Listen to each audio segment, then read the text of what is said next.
We are ready to start on part 2 of our pre-engineered metal building drawings. If you recall, in the last class we did our anchor bolt plan and we did an enlarged base plate detail. So from this point I'm going to go back into my model space, and one of the first things I'm going to do is, if you recall, let me set my drawing back to 1/4 inch equals a foot so this looks correct, is we did a cross section through our building looking this direction.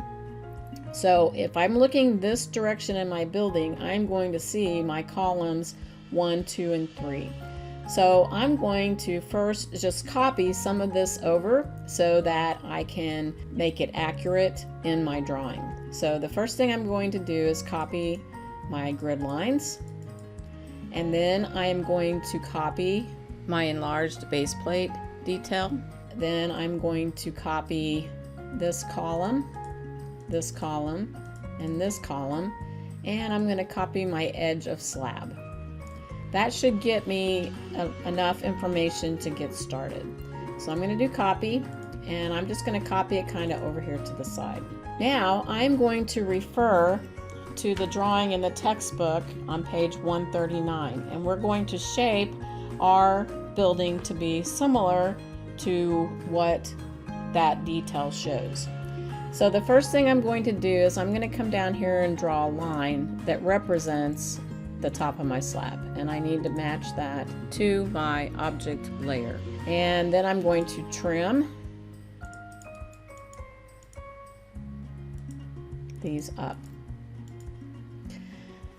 So I'm going to first work on the footing.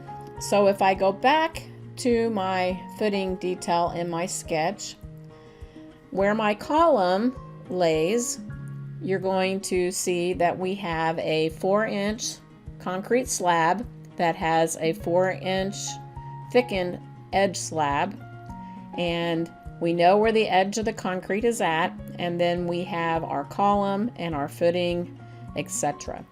So the first thing I'm going to do is I'm going to go ahead and start here on the floor.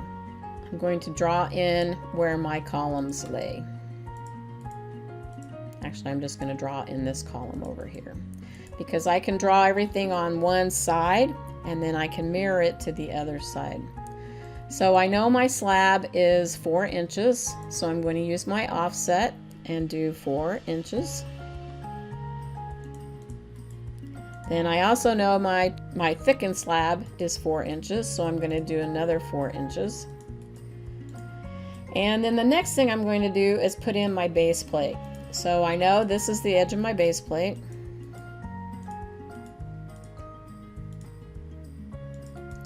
And if I recall from the drawing, it said my base plate is 1/2 inch thick. So I'm going to again offset my slab 0.5. And now I'm going to go in and trim and clean up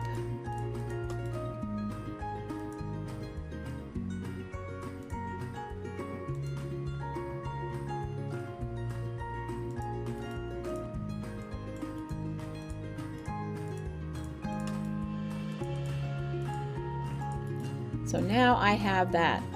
I can also go ahead and put in my anchor bolts, or at least where they are located, and I'm just going to represent them with a single line. I'm not going to show any thickness to them.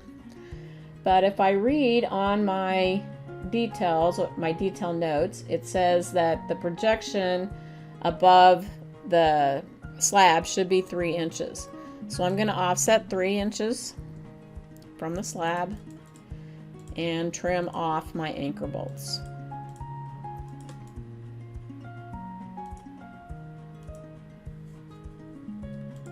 And get rid of that line. So now from here I know my footing is 6 foot square centered on my column. So I'm going to use my offset, and I'm going to do 3 feet from my grid line. And I'm going to match that to my object line. So I know Now I can do my fillet with a 0 radius, and the top of my footing here and here. I know that the thickened edge comes out at 45 off of this corner, so I'm going to do I'm just going to do 3 because I'm guessing less than 45. And now I can connect these two by using my fillet command. So now I have my slab and I have my thickened edge. The next thing is, I know that my footing is 1 foot 4 deep. So I'm going to offset 1 foot 4. And I'm going to do trim.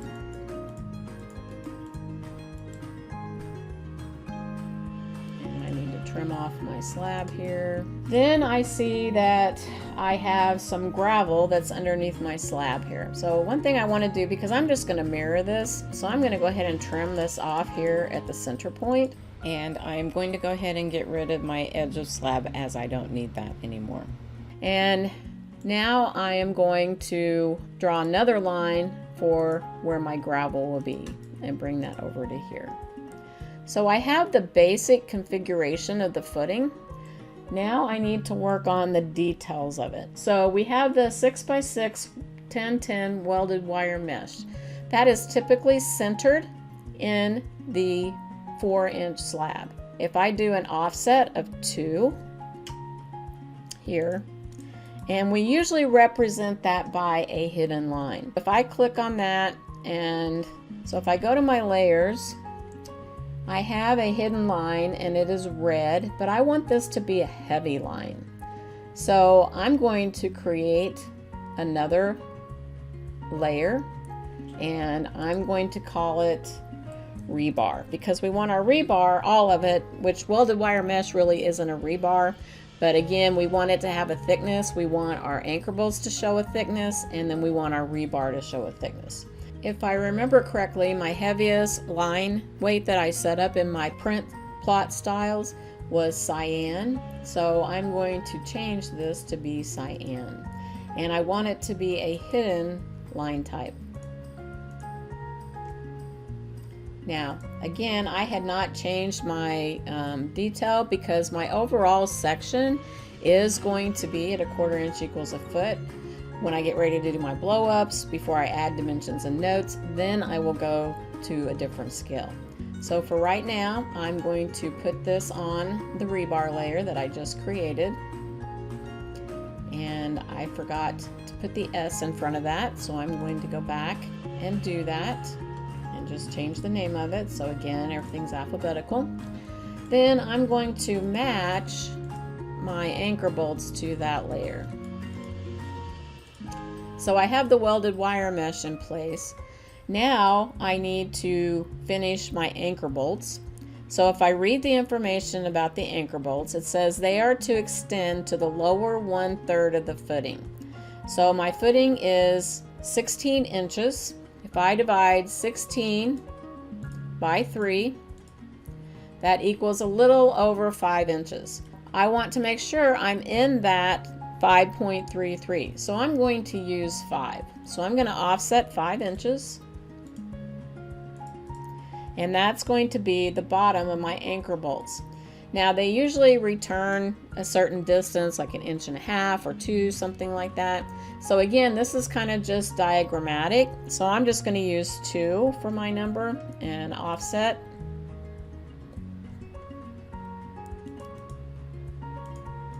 And then I'm going to trim this up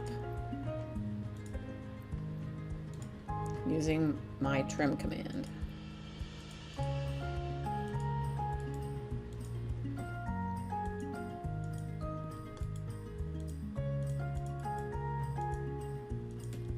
And then delete these 2 lines and match these 2 lines.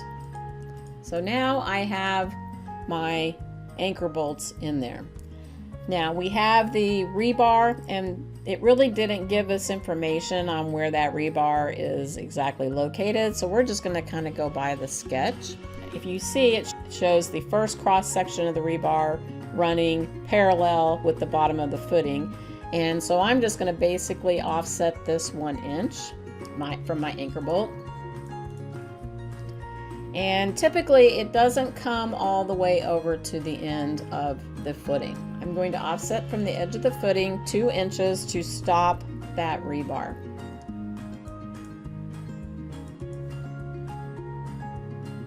And I'm going to extend it to those lines that I just drew. And then get rid of those lines.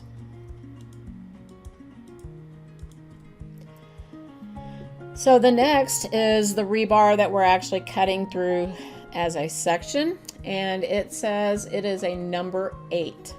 So in this case, we usually do go ahead and show the roundness of those rebar coming through the footing. And again, a number 8, if you recall, means 8/8, which equals 1 inch. So if I measure, because they're equal spaced, if I measure from the end point to the end point, I have 5 feet 8 inches. So if I have 12 rebar, that means, and I want the rebar to start at each end here and then be spaced equally. So that means I actually have 11 spaces, and I'm not going to take into consideration the actual thickness of the rebar because it's close enough for our purposes. So if I take my 5 foot 8 and I divide it by 11, I get 6.18 inches. So I'm going to offset from the end of my rebar that's running the other direction 6.18, and then leave the odd shaped space here in the middle. If I go to my offset and I put in 6.18 and I work this direction first,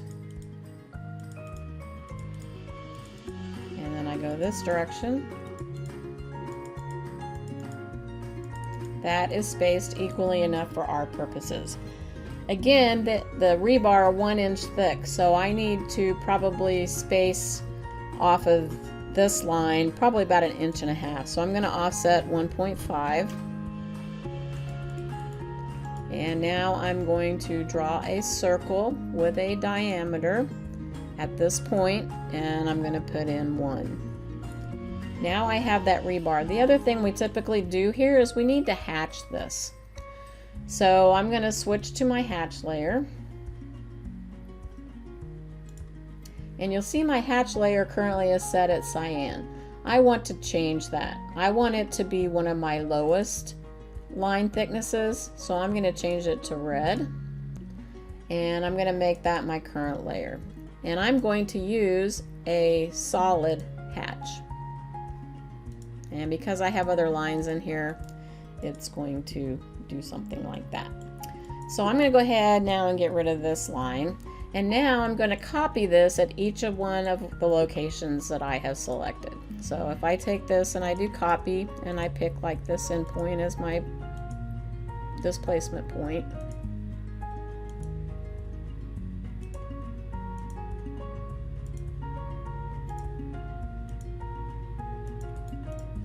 I now should have 12 rebar. Then I'm going to get rid of my construction lines that I used. And you see we now have both our anchor bolt, our rebar running this direction, and our rebar running the other direction. So we pretty much have this drawn. So the next thing we need to do is we need to put in our hatch patterns. Hatch patterns in structural drafting are pretty important because we want to represent concrete, we want to represent the gravel, and we want to represent the earth. Now typically we want to make sure that the earth slopes away from our building, and we typically want at least a few inches down here. So I'm going to draw a line and take off my ortho, and I'm going to just slope it very gradually away. And again, I want that to be on my object layer. Then I have my gravel line over here, so I'm ready to potentially go ahead and hatch. But if you'll notice, we don't want to hatch all of this ground because that's just way too much hatching. So I'm going to use my spline command, because I like to be a little bit more free-flowing in my drawings. And I'm just going to come in here and I'm going to kind of draw a line of where I'm going to draw the earth to. And I'm going to cross it there. So now when I hatch for my earth pattern, it's only going to go in these areas and it's going to have an irregular shape, which is what I like to see. At this point, I'm going to go ahead and go to my hatch, and we should have a hatch pattern that represents the earth. And it is right here. So I'm going to go ahead, and you can see it's very small. I don't want it to be that small because that's just going to come out completely black. So if I go back to that and I change this, we'll try it at 10. See if that makes it better.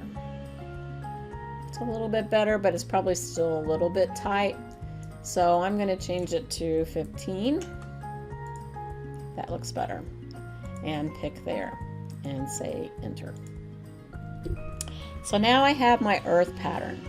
I'm going to delete that line because I want this to be an irregular shape.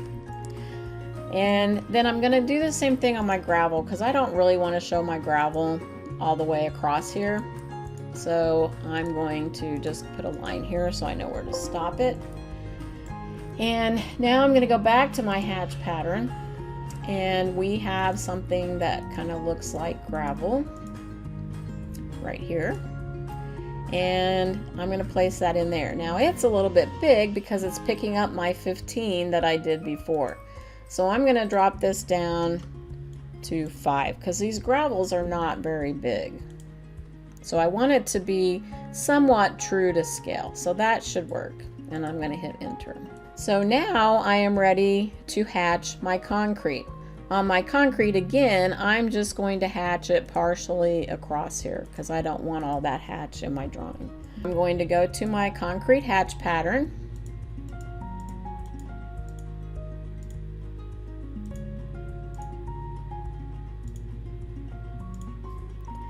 And again, you can see it is really large. So I'm going to put it back at 1. And that looks about right. Now, because I have different areas in here, I have to make sure I don't miss any areas.